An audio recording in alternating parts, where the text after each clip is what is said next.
It's like VR. It jacks into your mind, though. What you feel and what you perceive is then put out. You know, that I'm all for. Hook me in.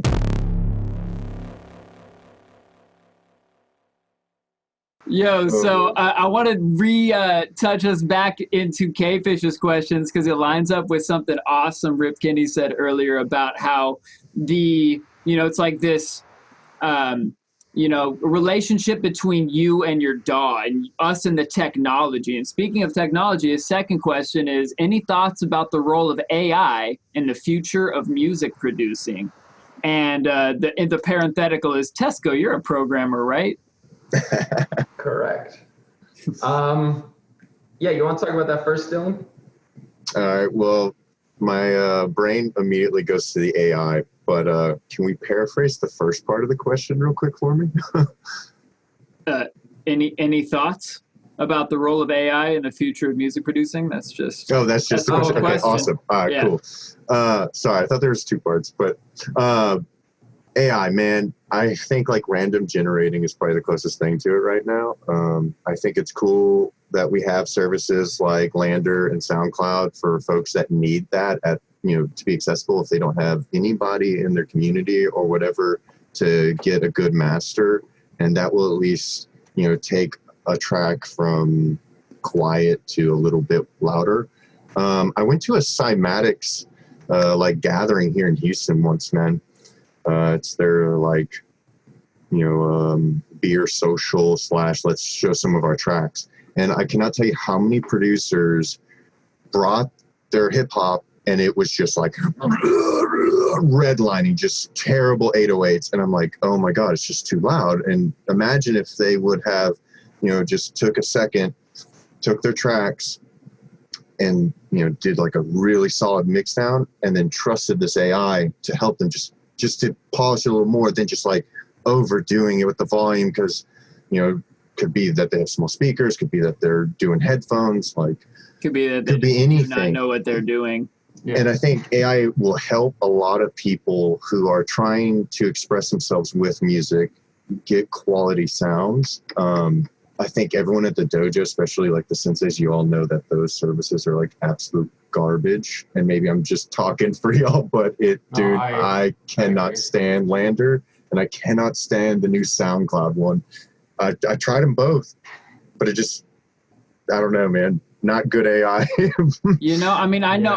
think the better your mix is, the better Landr can do, Yeah. And as you're saying, like if you have absolutely no idea how to master and you don't have any of the plugins that make it work well and you don't know the order to put them in, Landr is so much better of an option than, like you said, just redlining and squashing the hell out of your track and letting it distort and clip. And I know a lot of people who are really good producers who have pretty solid mix downs but have just decided that like learning mastering is not something they really care about, because when they just need to show the beat to the artist in this isn't out yet, do you want to write to this kind of way?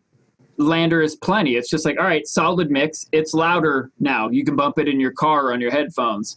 And then by the time the artist writes to it and takes it to their engineer and then sends it off to their mastering engineer, then it's actually handled by a real person. But exactly. This January, I was in LA for NAMM, and I stayed a few extra days with my homie Don DiNapoli from iStandard, and he took me to a Grammy party. And among meeting some other really cool folks like young Keo, who produced Old Town Road, super nice Dutch dude. Nice. Then I also got introduced to this guy, Daniel Rowland, who invented Landr. And he is like a legit top tier mastering engineer. And like, for whatever reason, for fun or for like maybe he had the business idea already, he just like set up an AI on his computer that just was on and paying attention and analyzing and machine learning every single session he mastered to understand like what are the general sonic differences between a mix and a master through hundreds and thousands of mixes, to the point where he's like, all right, now let me just run it through that. Okay, yeah, it's a little better than it was before. Okay, it's getting a little better than that. And he's a super cool dude. So shouts out to Daniel. I was really skeptical about Landr at first until I realized that it doesn't really threaten my position as a decent mastering engineer, and definitely doesn't threaten any human's position as an extremely dope mastering engineer, because the folks who are paying for Landr to master their stuff weren't going to be paying top tier mastering engineers in the first place. And that's kind of the point, right? It's like, this is a pretty solid way to go about it if you're not going to really invest in it. Dude, 100%. you just like nailed it all. You know, it's like people who don't want to master their own tracks, like that is the viable way. And that just also answers the question, like, does AI have a role and what is its role? It's like helping those in that position, right? For me, like I really wanted to learn like mixing, mastering, because I want to be able to package it all myself. Like it's that whole, I guess, broken record that Dead Mouse always talks about. He's like, but if you look at, you know, any pop artist's album that's on like mainstream radio, it's like 1,000 names. Whereas like all of y'all's EPs and like everything on the dojo essentially is coming down to like 2-3 names at most. And that's like including artwork and then like outmasters, you know, and that's like, that's crazy because that's all you did it all yourself. And like, I just get hyped by that. So no disrespect. I still stand by what I said for Landr, man, but you just gave me really good insight that like, here's this dude who like made a complete fill for a need of many musicians, whether that's like in my ego or not. I still respect that.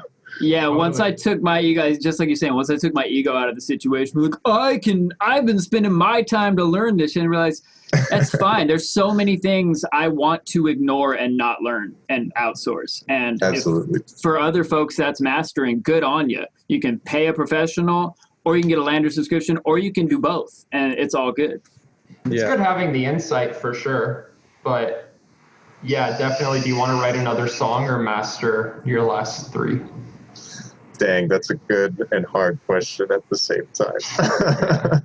If you want to learn mastering and you choose to learn mastering and you practice on every single track you write, that you also practice mixing and then you practice mastering, and it's just part of your process, it gets way faster. Like I have a template, I have a plugin rack that I drag and drop onto my master chain, and I go through the process, and a lot of the times going through that process shows me the subtle imbalances in my mix. It's like, oh, when it was quiet, the snare sounded great, and now that it's completely compressed in all the right ways, I'm realizing that there is some issues in the pain zone of my snare, and I need to go make a couple more EQ dips so that I don't break eardrums. Yeah, finished. And so, like, you know, the process gets faster the more you do it, but whatever processes you want to figure out, that's production. You know, like the songwriting is its own part. Production is taking a song and getting it to the point where it's viable, a product. And that's mixing and mastering and the templates and all of that shit. And so pick which parts of those you want to get good at, get really good and fast at them, and outsource the others. It's dope. Evan? Yeah. The concept of like someone that's like really good at mixing and then feels like mastering is a dark art. I don't even get that. Like if you can mix your own song, I mean, this is a hot take here, but mastering it's easy. It's not that complicated. And like the thing that I think mastering actually does bring value in it, when you send it to someone, is a second set of ears on what you're doing. Most of the time your issue mastering, if you are really a good mix engineer, you just heard the song too many times and you have lost the ability to objectively look at the balance of things, and you're missing the little stuff that your own brain simply smooths over because that's what it's trained our ears to do. It's kind of smooth over things that you've heard a million times and make it sound like how you want it to, even though it doesn't. So I mean, that's anyone that's worried about like their mastering engineer job being taken by Landr, I think that's just silly. But pro tip for all you producers out there who want a Landr service for free, make your own master chain, put a gain knob at the start, and then whatever first compressor in your chain, set some sort of threshold for what that should be set at for the rest of the chain to work properly, and then just adjust the input gain so that it hits that first compressor at for me, it's 2 dBs of gain reduction on the first glue compressor, and there you go. My Landr service takes the exact same amount of time, 1 minute. If I want to test master something, put my master chain on there, move the input gain until it hits the first compressor at 2 dBs of reduction. I know that it's hitting the rest of the chain after that at the right level. Boom, done. Keywords rough master there, though. And the mix checker. Yeah. Yeah. There's definitely a reason why mastering engineer is a whole ass job in and of itself. And definitely like a quick and dirty master is good because you should be mixing for the master, I'd say. There's like some slight mix things that you're going to do that are going to sound more leveled in the final version than in the bare mix. And I think that's worth accounting for. But overall, I agree. Like once you get a decent understanding of mastering, just make a rough chain. And I was also going to say on the topic of AI, I see a lot of potential with some of the smart tools like Soothe or Golfoss. Which one? Golfoss. I have not heard of that. Was that the one that Tyson was using when we were in Montana? Shouts to Nintendo, our good buddy. We got to get him on this podcast. I talked to him the other day. He's getting back into the swing of online engagement, and yeah, he took some time off of the internet, didn't he? Good for him. I don't blame him. Right, yeah, rightly so. And social media diet, like we talked about the other week. Yeah, but it's amazing. He's looking super healthy, dude. So he is. It helped, man. Yeah. No, definitely. He worked out like 59 out of 60 days in May and June. How many times have y'all done that ever in your life? 59 out of 60 days. Oh, commitment, man. not once, man. Man, that's good on him. Shout outs to Nintendo. Heck yeah. Yeah, AI is super fascinating. I think there's a bunch of applications past Landr, which seem really promising, like some of the smart VSTs and stuff like that. But I haven't seen, maybe besides chord progression generation, because it's so limited, you know, there's like serious application, but as far as like writing melodies or making any intelligent audio processing moves or anything like that, they're really great to give you a starting point at most. I can't see a future where an AI can consider things like emotion, even through, I don't care how many variables you give it to calculate in its decision tree, it's not going to be able to make a heartfelt melody that compares to the song that you made, Luke, by whistling. So I think it's no threat, but it's cool.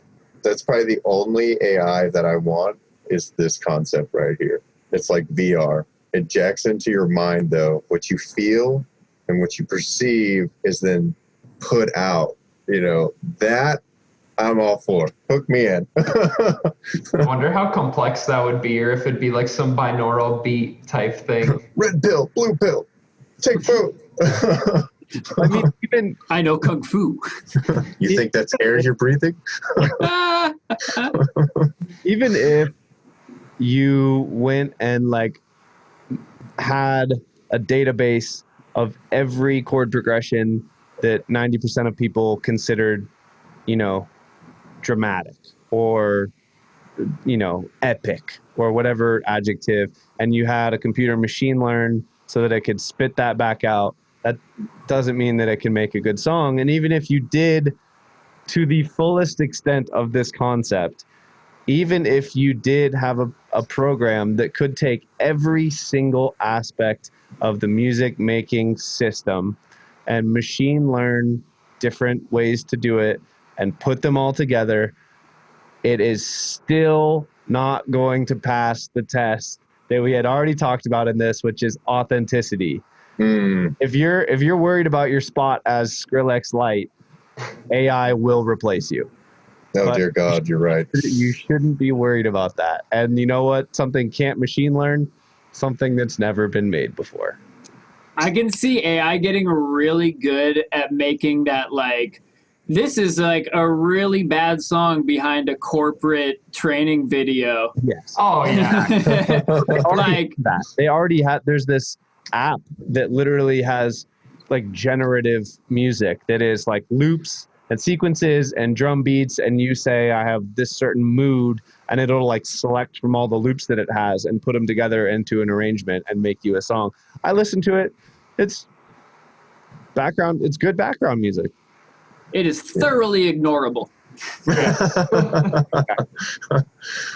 Spitting scriptures. Yeah, I like it. What's up, humans? It's Luke, your friendly neighborhood trap Jesus. Thank you so much for watching our videos. We appreciate you. Remember to like and subscribe to our channels. And if you have any questions or topics that we need to cover on the show, put them in the comments. Appreciate you. Peace and peace among worlds.